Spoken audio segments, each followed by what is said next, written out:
حسب الطلب. برياني احسن برياني عندك ها؟ بسوي 100 100 مع مرقه كذا وحركات. ضابره ها؟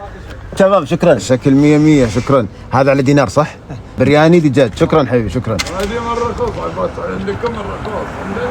اي عاد بنشوف الحين كيف. والله يا جماعه اني ترددت بهالمطعم وهذه ثاني مره اجي. اول مره جيت شفت شكله من برا ما يأهل، قلت يمكن ما يطلع اكله زين، وبعدين راجعت نفسي وقلت يا اخي ما تدري يمكن الطعم يكون ممتاز ولا يغرك شكل المطعم من برا، واغلب مطاعم البحرين اللي بداخل الحارات تكون بهالشكل، فقلت بجرب واذا الطعم يفوز يستحق النشر. احبه هذا الله ينبكر، وشويه سلطه وبصل وليمون. والله جيت وانا خاطري بالبرياني وهذا على دينار. يلا خلونا نجرب كيف الطعم. بسم الله. صراحه جميل، طعم الرز مو طبيعي، خطير يا جماعه.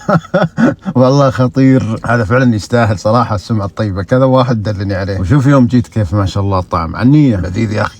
والله لذيذ. هذا احلى برياني على دينار جربته يا جماعه لغايه الان صراحه. وش طعم وش نكهه وش طباخ يا الهي. والله هذا احلى برياني جربته على دينار. قوي والله انه فنان.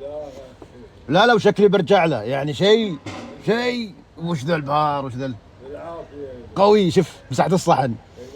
لا رهيب صراحه. ترى انا مصورك عادي تطلع. الله يعطيك العافيه.